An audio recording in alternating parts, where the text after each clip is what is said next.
self-inflicted wounds, really. I mean, we missed a throw, we dropped one. What was the other one? I can't remember exactly what the other one was off the top of my head, but they were all like routine plays, gettable plays, right? So yeah, there's always things left out there, and there's always. I mean, we had a huge lull in the second quarter. That's kind of glaring, right? So. All that said, some of the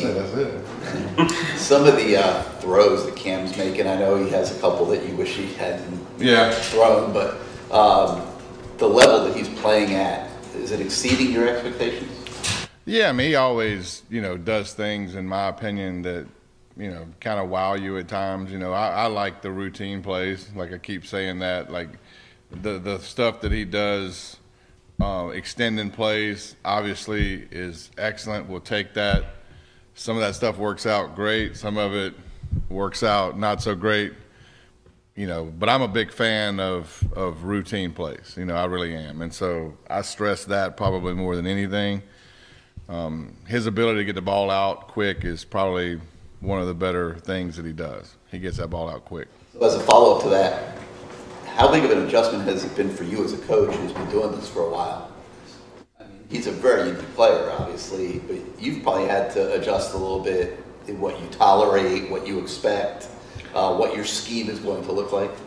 I don't know. I mean, I do think you get players, not just the quarterback position, but obviously that's the one that touches the ball every time, right? So you're going to try to do things that they're comfortable doing and that they do well. And there was a lot of conversations when Cam got here about things he's done in the past, things we do, adding some stuff that he really liked, which wasn't extremely complicated. I mean, it was just stuff that we probably already had, and really focusing on those things. But everybody is that way. I mean, you try to figure out, and when you have a guy for 1 year, it's a little tougher, because when you have a guy for 2 or 3 years, that's a little easier. Because you get to know each other a lot more. You play a lot of games, experience, and the rest. But when you have a guy for 1 year, all that stuff, you have to speed it up. So spending a lot of time and having honest conversations at the beginning on the front end is vitally important. And so Cam's the kind of guy, though, that he's very forthcoming with what he likes, which I appreciate that. I like that. I think you need to have that right there to be a high belief in yourself and to know what you like. And so it's pretty easy with him, really.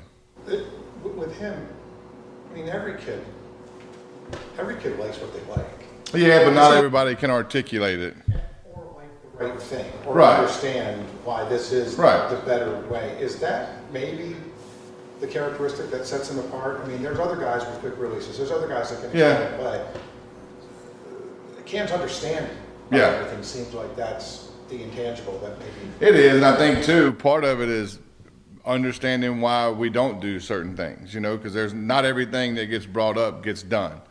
And so I think that having an open mind on my end and his end help, because there's a lot of things that get talked about, right? There is a tipping point in offensive football where you just do too much, where guys aren't good at anything, because it isn't just about one guy. Cam might be able to understand it, and I might be able to understand it, but I got to have those 10 other guys out there in the right place and executing it at the right time too. And so there is a tipping point of just amount of stuff that once you exceed that tipping point, problems can happen. There's issues on both sides. Not having enough, you get into all these, where people kind of can sit on you, You want to be right there where you feel like your guys are executing at a high level. It looks extremely complicated from the other side, or looks like it might be multiple things. So there is a tipping point, and so not everything that gets talked about gets to the end of the week. And a lot of times, to be just honest, we talk about stuff on Sundays, we rep it, some of the stuff gets cut, some of the stuff makes it. It's just all about, and we sit and watch it, and we're like, I just don't really see the plan in this, right? What's the progression? And he'll be very honest towards the end of the week too, of where it's like, I don't like this, this, and this. So immediately we cut that out. So those conversations at the end of the week happen every week. So I don't even know if you do a true script. We do. Okay. Is Cam's involved? Yeah, I mean, he's involved in the sense of when we come up here and start game planning, I mean, everybody's involved. So when everything comes together, I think that's why they call it coordinating, right?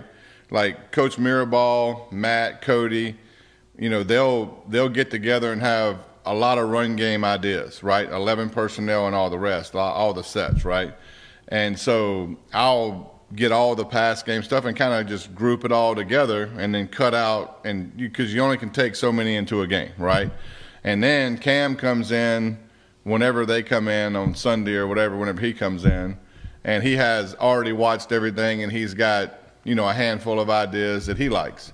Some of them are great and some of them just don't fit, right? And so it's a collaboration of really offensively everybody in the building, but I've always given the quarterback, my whole career, the quarterback's had input in the game plan. I mean, you got to. I wanted to ask you too about, we're at the time of year where some quote-unquote feature backs in the country are pushing 200 carries. Yep. Damian's got 104, Mark's got 77. What sort of an advantage is that they don't Well, if you put them together, that's 200 You carries. do, but luckily you don't have to put all the dings on them together because you're Right. spreading it out. What sort of an advantage is that you don't have a guy with as many miles as Yeah, I mean, they're not banged up, they're fresh, and I always kind of point back to this is, they also support each other, which is huge.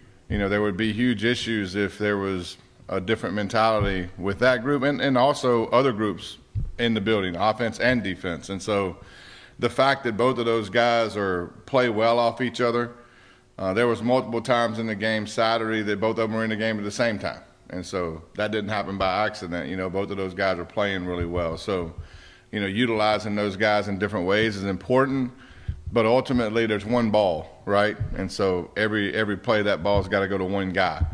And so, really the goal is if we can just stay focused on the week and really be a great teammate, and really be happy for when somebody else makes a play. I know that's hard today, right? Because everybody wants theirs and how is this affecting everything else around me? But guys have really bought into that, and I appreciate that.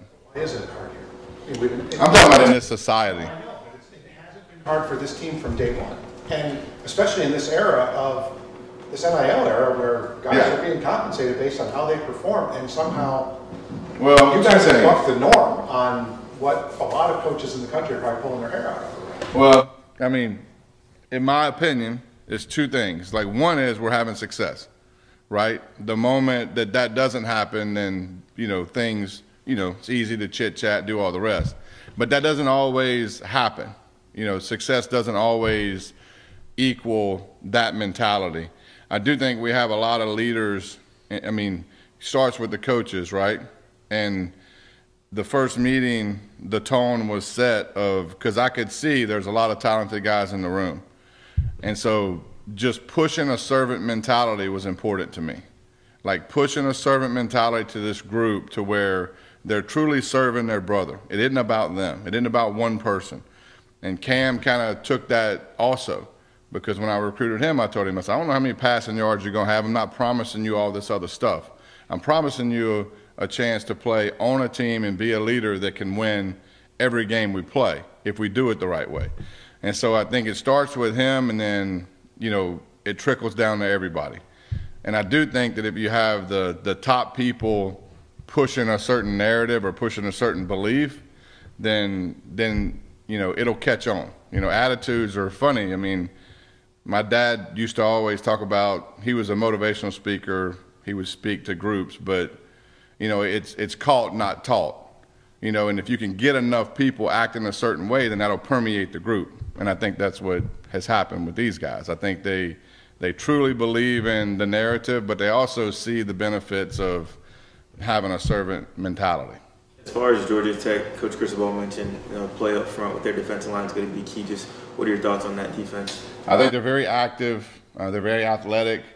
They do a really good job on defense, and their subtle movements up front and the way the three, the front to middle to back end fit together is pretty unique in my opinion. They do an excellent job on third downs. I mean, last week Duke was first in the conference on third downs, and now this week they're the first in the conference, just the way the stats laid out. So they're really good. If they get you in third and medium and third and long, they typically get you off the field. And so our challenge, again, this week is to be great on third down and really manage the game in a way where we don't really have third and longs, because their third down defense is challenging. It's really good. With Isaiah Horton, maybe it's like one of those things where you learn a song and you start hearing it all the time, but it seems like he's doing very well with those slant routes. Yeah. What makes him so good at that? I think he's a big-bodied guy with strong hands, and those guys typically are good at in-breaking routes. I think overall as a receiver group, we're pretty good at in-breaking routes, slant routes and stuff. He's really good at it because he's big and strong. He's a strong guy. And Elijah Lofton scored the touchdown. Yep. That guy's just hasn't had many touches in game since Yeah. he started. But to see him have a moment like that, and for you guys to have the trust in him to be able to produce a moment like that. Oh, we have the utmost trust in him. He's, and he's going to have an unbelievable career here. The kid's extremely talented. His attitude's off the chart. He's one of those guys that just is the same person every single day. And to see that happen in the game's awesome, but he's going to have a lot of those moments in his career here. It just shows up every day with him. He's in a very talented room. He knows that.